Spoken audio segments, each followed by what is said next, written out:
buenas, ¿qué tal? Bienvenidas y bienvenidos un día más al canal. Yo soy Vero y hoy os traigo el wrap up del mes de enero. En el vídeo de hoy voy a hablaros de todas mis lecturas del mes de enero, que en total fueron 11. Fue un mes, la verdad, que bastante interesante en cuanto a lecturas porque leí muchísimo y sobre todo fueron todas bastante buenas por norma general. Algunas un poquito más que otras, pero no me llevé ninguna decepción, lo cual pues siempre es bien.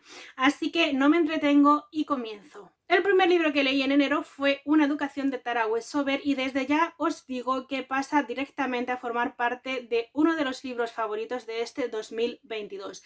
Este libro en realidad lo empecé a leer a finales del 2021, en octubre, pero no leí más de 4 capítulos porque no terminaba de centrarme en la historia, y es una historia en la cual tienes que leer con muchísima atención. Es una historia que tienes que leer con todos los sentidos puestos porque es brutal. Este libro es una autobiografía de la propia autora, de Tara Westover, donde nos cuenta cómo ha sido su vida, cómo fue su infancia y también su juventud, viviendo en una familia que vivía totalmente alejada de todo lo que para nosotros es lo más normal. Ella no iba al colegio, se educaba en casa supuestamente, y digo supuestamente porque realmente cuando decidió empezar a educarse, cuando decidió empezar a recibir una educación, aunque fuese por ella misma, fue cuando ya era bastante mayor, no era una niña. Y bueno, pues es una historia que sinceramente te pone los pelos de punta porque la vida de Tara no fue nada fácil y sus padres eran como que muy cerrados, no tenían ningún contacto prácticamente con nadie que no fuera la gente de la familia. Su madre se dedicaba a ser partera y su padre, pues bueno, trabajaba en la chatarra principalmente, y ella pues se veía o bien obligada a ayudar a su madre o bien también obligada a ayudar a su padre, pero a lo largo de todo el libro pues vamos descubriendo cómo va cambiando, cómo al final ella se ve ligada siempre a ayudar a su padre en el desguace, en la chatarra, y lo mal que lo pasa, lo poco que le gusta y todo lo que lucha para poder salir, para poder labrarse un futuro mejor. Vemos también la ansiedad y las enfermedades mentales que tiene, de cómo le ha afectado toda la infancia a ella como persona, y de verdad, no sé, es una historia brutal que es que según la estás leyendo sientes mil cosas a la vez. Lo primero, sientes como que mucha tristeza y mucha pena por Tara porque tenga que vivir esas cosas. También sientes sorpresa porque es que de verdad parece ficción que una persona pueda pasar por todo lo que pasó la autora, pero es real, no es nada ficticio. Y no sé, de verdad que me gustó muchísimo. No me arrepiento, esto lo digo siempre, pero nunca me arrepiento de dejar un libro si no es el momento oportuno y leerlo cuando realmente lo es, porque creo que cada libro tiene su momento en la vida. Y de verdad que si yo me hubiese empeñado en terminarlo en octubre, seguramente que no lo hubiese disfrutado, pero para nada. En cambio, habiéndolo leído, habiéndolo empezado a leer de nuevo en enero y habiéndolo leído durante este mes, lo he disfrutado mucho más. He podido disfrutarlo principalmente porque lo he podido leer con todos los sentidos, como os digo, porque creo que es una historia que se tiene que leer así, porque es muy brutal, es una bestialidad de historia, y de verdad que una lectura súper obligatoria y súper recomendada para todo el mundo. Otra de mis lecturas fue El gremio de los magos, que es el primer libro de las crónicas del mago negro de Trudy Canavan. Lo leímos en el club de lectura y es una historia de fantasía, el inicio de una trilogía de fantasía. A grandes rasgos me ha gustado, pero con muchos peros, valga la redundancia. Tenemos como protagonista a Sonia, una chica adolescente que vive en Imardin. Imardin es una ciudad que está dividida en distintos barrios. Entre ellos está el de los magos, donde pues vive todo el gremio de los magos. Está también el barrio de los ricos y, digamos, el barrio de los pobres. La historia comienza el día de la Gran Purga. Este día consiste en que tanto los magos de Imardin como lo que es la gente de la realeza de la ciudad se ponen de acuerdo para expulsar de la ciudad a todos los maleantes, vagabundos, pícaros, etcétera, etcétera, ladrones y demás. Y bueno, pues ese día los magos se ponen así como en una hilera, hacen un escudo protector para que no les puedan llegar las cosas que les tiran esta gente a la que quieren echar de las calles. Y así es como, ya os digo, empieza esta historia. Sonia se encuentra dentro de esta gente que arroja objetos Y para sorpresa de todos, el objeto que ella arroja acaba traspasando este escudo mágico, algo que parece totalmente ilógico y que no tiene ningún sentido, porque si no tienes poderes no puedes atravesar ese objeto, o sea, ese escudo protector, perdón. Pero parece ser que Sonia tiene poderes, así es como empieza todo. Con esa piedra arrojada, con ese objeto arrojado, rajando el escudo protector de estos magos, y ahí empieza el cambio radical que da la vida de Sonia. Como os digo, es cierto que la historia me ha gustado, se nota muchísimo que es el primer libro de una trilogía porque es muy introductorio, cuesta a veces cogerle el ritmo, hay capítulos que te interesan más que otros, y a ver, a mí al final me gustó, y es cierto que sí que me enganché a la historia porque lo primero, leíamos un capítulo al día, y lo segundo porque sí es cierto que al final cuando acabas un capítulo te deja la sensación de que va a pasar algo, o sea, es como que tú vas oliendo en cada capítulo que algo va a pasar, se está cociendo algo, pero no sabes en qué momento va a explotar. Entonces eso es como que lo que te hace seguir y avanzar en la historia para ver en qué momento explota y qué es lo que va a explotar, simplemente por esa curiosidad. Pero luego, por ejemplo, otra cosa que tampoco me ha terminado de convencer mucho es que para ser Sonia la protagonista de la historia en más de una y de dos y de tres ocasiones, da la sensación de que es un personaje secundario más que pasa sin pena ni gloria, porque o por lo menos es la sensación que yo he tenido, me interesaba más, por ejemplo, la vida de otro personaje que la de la propia Sonia, porque es que era la pobrecita como que no tenía ni voz ni voto ni nada. Yo entiendo que, bueno, según va avanzando la historia, como se va desarrollando todo y demás, y la situación nueva en la que se encuentra, pues bueno, puede estar como que un poco choqueada, pero de verdad os digo que en más de una ocasión me daba la sensación de que Sonia no dejaba de ser más que un personaje secundario e incluso terciario, como que en plan de, mira, si te quitamos de la historia igual tampoco pasa nada. Pero bueno, independientemente de eso, ya os digo que sí me gustó, pesan más las cosas que me gustaron que esos pequeños detalles que no me gustaron tanto, y este mes vamos a leer la segunda parte, o estamos leyendo la segunda parte, mejor dicho, y espero que me guste más que esta primera, que aún así, insisto, me ha gustado, no tanto como esperaba, pero me ha gustado lo suficiente para querer seguir sabiendo más de la historia.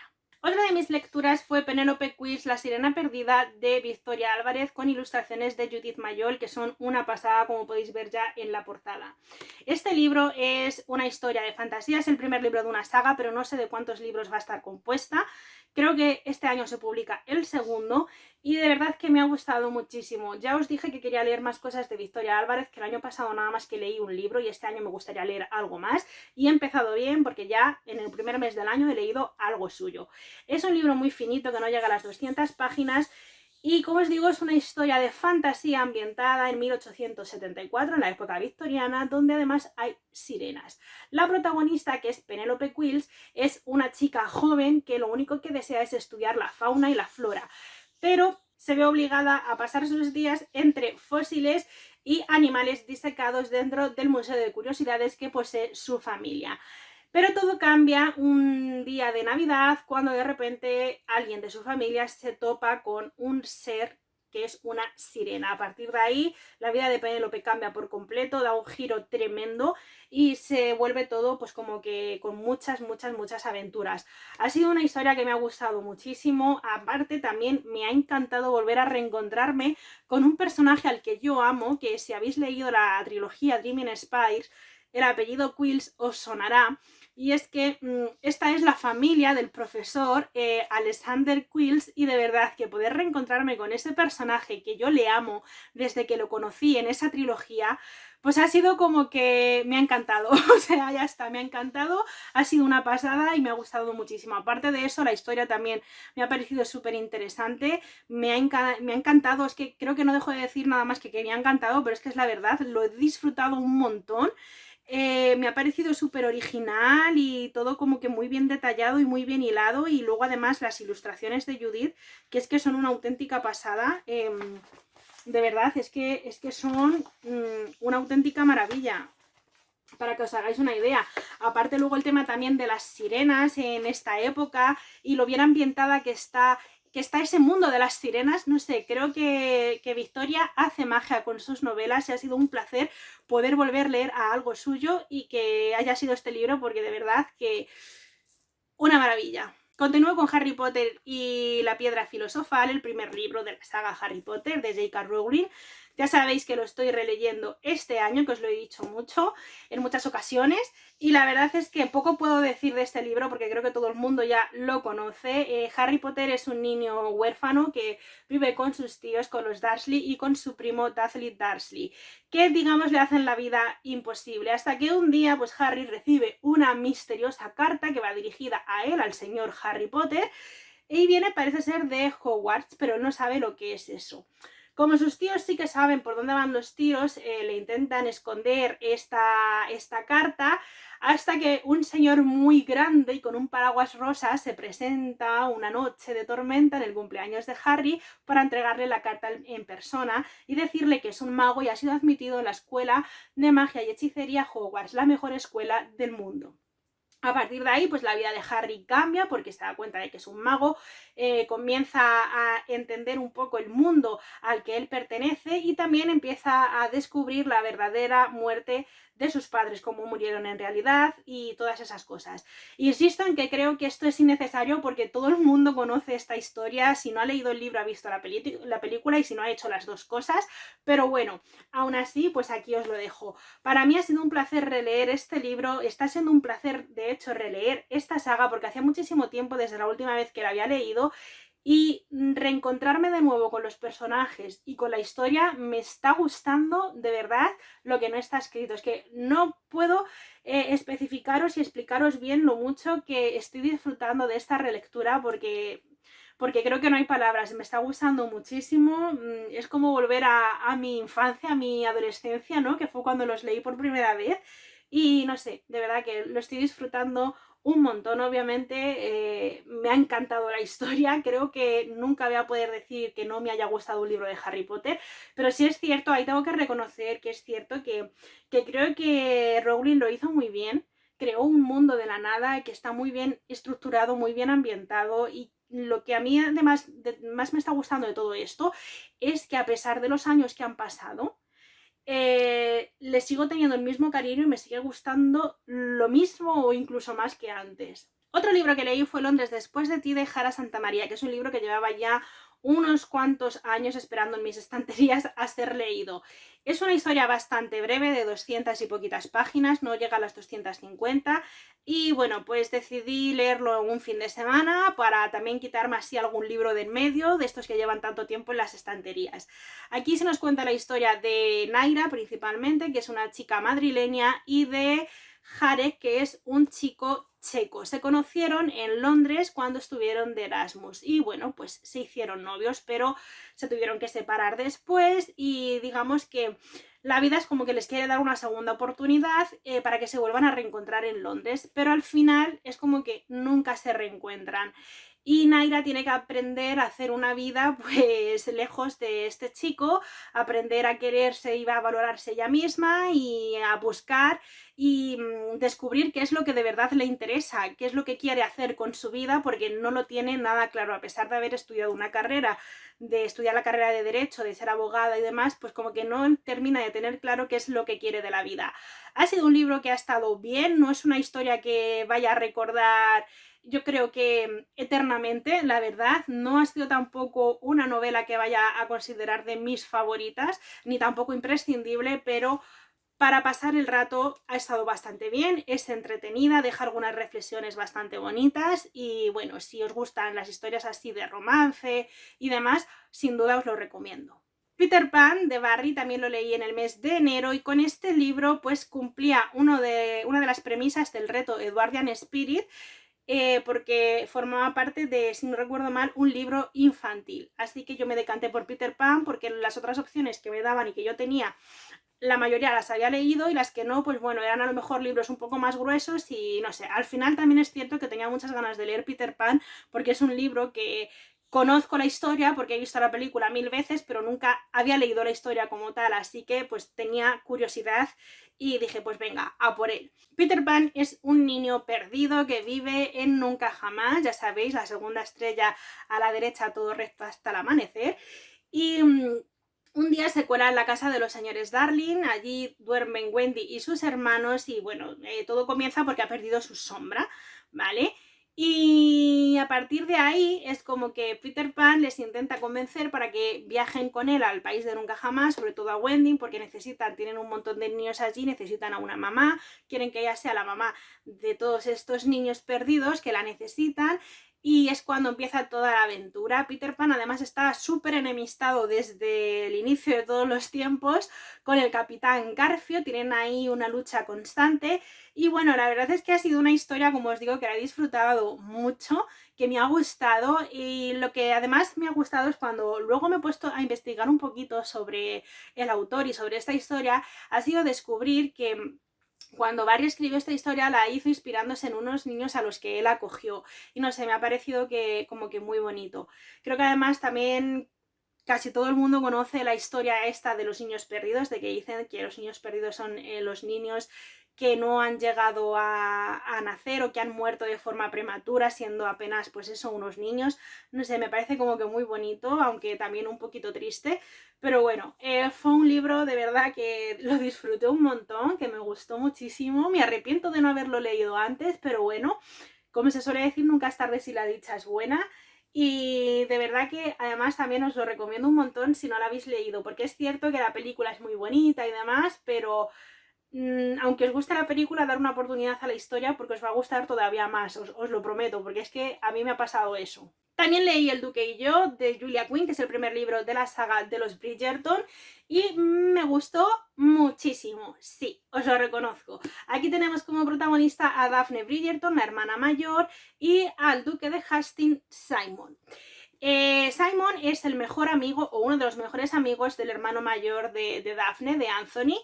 Y bueno, tanto Simon como Daphne se conocen en un baile de estos de alta sociedad, donde van para que conozcan las jovencitas a sus futuros esposos y demás. Los bailes estos de la sociedad de la época que se hacían pues para buscar marido y mujer, las cosas como son. Y bueno, pues se conocen, y como Daphne ya está un poquito cansada de estas cosas, porque parece ser que se le está pasando el arroz, que ya han pasado tantos años y no ha encontrado todavía marido, parece que no se va a casar nunca y tal y cual, pues se les ocurre el plan perfecto, ya que Simon tampoco quiere casarse, es decir, que se van a casar, pero luego pues anular el matrimonio, simplemente para que les dejen en paz, para que ella tenga que dejar de bailar con tantos aspirantes y para que él también se quite de encima a todas las madres y a todas las chicas en edad casadera. Esto está muy bien en la teoría, pero ¿qué pasa? Que si lo llevamos a la práctica, pues luego empiezan a surgir ciertos sentimientos. Ha sido un libro que de verdad me ha gustado mucho, lo voy a dejar hasta ahí. Creo que también si habéis visto la serie pues ya sabréis cómo acaba todo, aparte de que son historias que pueden ser predecibles perfectamente, porque si no, no habría saga, si no, no habría libro. Pero bueno, independientemente de eso, está bien leer el libro porque se conoce, que es lo que a mí personalmente más me ha gustado, conocer a Simon, ya que le conocemos desde que era pequeñito, las dificultades que ha tenido y demás, y no sé, eso como que me sorprendió y me gustó bastante. Es un libro además que se lee con muchísima facilidad, tiene un estilo Julia Quinn muy sencillo y como que muy adictivo, te invita a seguir leyendo capítulo tras capítulo. Y bueno, lo que también me ha gustado, que es, también tengo que comentarlo, son las partes con las que comienzan los capítulos, que son estas de por aquí, ¿vale? Que son como pequeños extractos de la revista de Sociedad de Lady Whistledown, que es, pues, digamos, como la reina cotilla de la serie de Gossip Girl.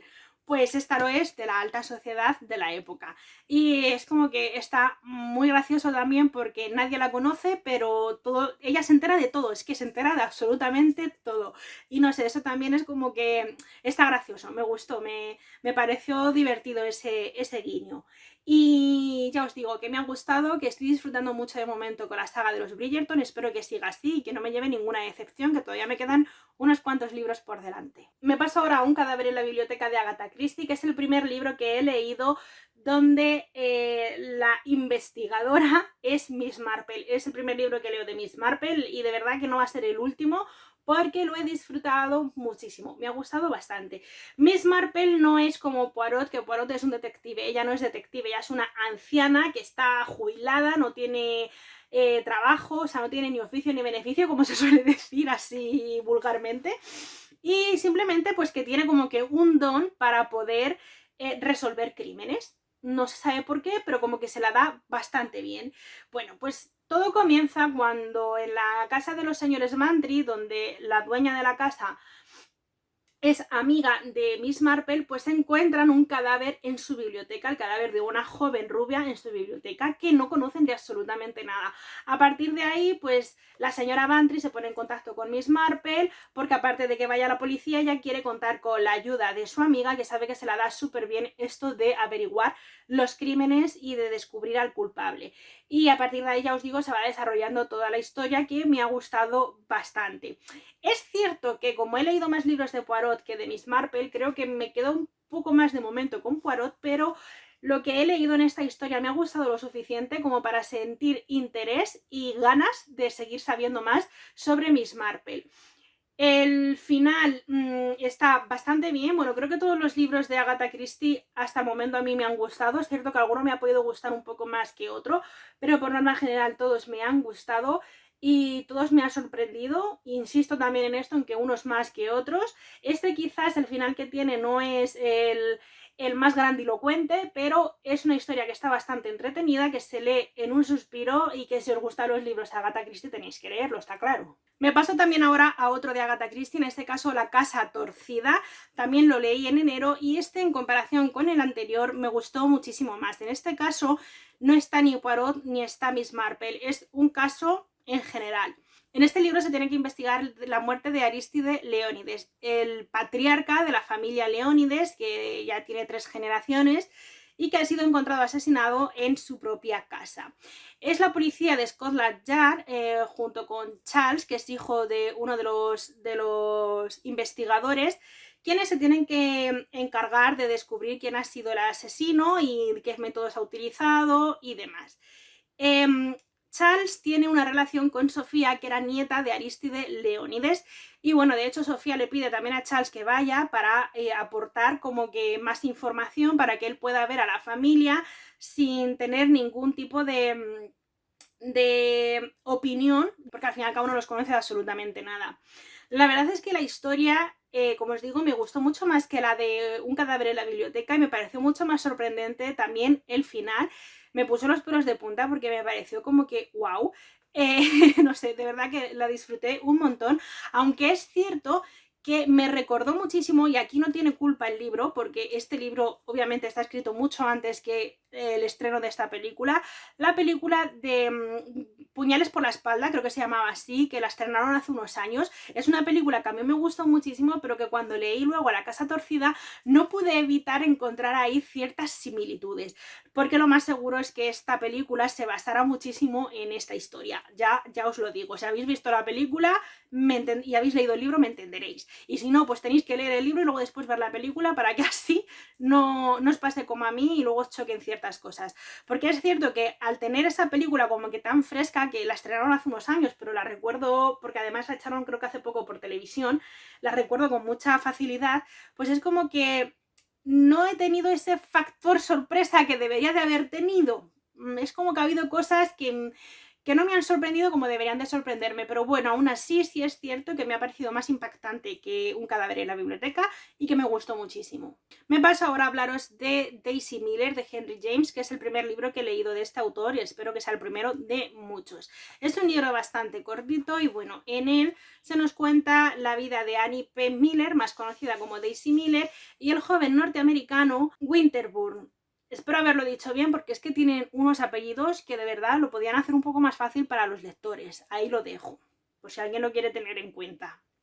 Bueno, estos dos personajes se conocen en Vevey, en Suiza, durante las vacaciones, y desde ese primer contacto que tiene Winterbourne es como que se enamora de Daisy, intenta cortejarla, la invita a visitar un castillo y demás, y luego se vuelven a reencontrar un tiempo después en Roma, donde descubre que Daisy Miller pues está llevando una vida bastante alocada y que no deja de ser siempre la comidilla de comentarios dentro de la sociedad. En un intento desesperado por reconducirla, digamos, un poco hacia el buen camino, pues Winterbourne intenta hablar con ella, intenta hacerla entrar en razón, pero bueno, ella dice dice que no está haciendo nada malo, que lo único que hace es divertirse y demás. El caso es que el final es bastante agridulce, la verdad. No sé, ha sido un libro interesante, pero tampoco va a ser de mis favoritos, eso lo tengo muy claro. Ha estado interesante, me ha gustado, me ha entretenido, pero tampoco va a formar parte de mis favoritos porque no. Así, en resumen. No me ha disgustado, insisto en ello, fue un libro, pues ya os digo, que me entretuvo, que me tuvo ahí enganchada a las páginas por saber qué es lo que iba a pasar, por saber si Daisy iba a cambiar. Al fin y al cabo representa muy bien la sociedad de la época, pero bueno, no sé, también es cierto que quizás yo esperaba otra cosa distinta. No iba con ningún tipo de expectativa, pero me esperaba otra cosa diferente, pues porque cuando a lo mejor vemos un libro esperamos que nos vamos a encontrar con un tipo de historia que luego realmente no tiene nada que ver con la que nos encontramos en realidad. Eso es lo que me pasó. Pero en general el estilo de Henry Miller me ha gustado. Es cierto que esta edición pues deja un poco que desear, porque a la hora de dividir palabras, por ejemplo, pues no respeta ninguna norma gramatical, ni ortográfica, ni nada. Pero bueno, es la única que encontré cuando lo compré. Y nada, no me arrepiento de haberlo leído, de verdad, no me arrepiento. Es simplemente que quizás, ya os digo, esperaba otra cosa distinta a lo que me encontré, pero aún así me gustó. Y el último libro del que voy a hablaros es El último deseo de Andrzej Sapkowski, que es el primer libro de la saga Geralt de Rivia.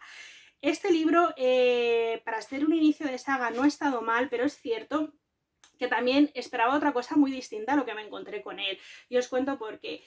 Se trata, como digo, de un inicio de saga. Pues yo cuando empiezo un inicio de saga espero que vaya a ser una historia normal y corriente con sus capítulos y demás. Bueno, pues este libro es una historia de relatos donde vamos conociendo a Geralt de Rivia, que es un brujo que se dedica pues a hacer sus labores de brujo, a matar animales así de estos fantásticos a cambio de un sustento, ¿no? De poder ganarse la vida con ello, de que le paguen o bien con comida o bien con dinero preferentemente, pero bueno, es lo que hay. Y así es como le vamos conociendo. Entonces, no me ha disgustado, porque no me ha disgustado, pero es cierto que, claro, me chocó bastante porque esperaba otra cosa distinta, la verdad. Esperaba pues un primer libro donde nos fueran planteando un poco cómo era el mundo donde se ambienta y demás, que sí, que fuese introductorio, pero no esperaba un libro de relatos. Aún así, como os digo, no me ha disgustado, si bien es cierto que no sé si es cosa de la traducción o es cosa en sí del lenguaje que emplea el autor y que, claro, ellos lo han querido traducir tal cual, pero había ciertas partes o ciertos relatos que se hacían como un poco pesados porque es como que hablaba gente como que muy de pueblo, pero muy de pueblo de estos de antaño, con palabras súper enreversadas, que es que costaba horrores leerlas y entenderlas, que es en plan de, pero con lo fácil que es decir esto otro, ¿por qué dices eso? Es que no lo entiendo. Y eso pues al final también me ha frenado un poco en la lectura y ha hecho que me costara un poquito más avanzar, pero bueno. Por lo demás, me parece interesante. No me ha disgustado tampoco el que estuviese narrado de esta forma, porque me parece también una forma tan válida como la otra de presentar el inicio de una saga, de poder conocer al personaje principal de la misma. Y nada, el segundo libro también es así, de relatos.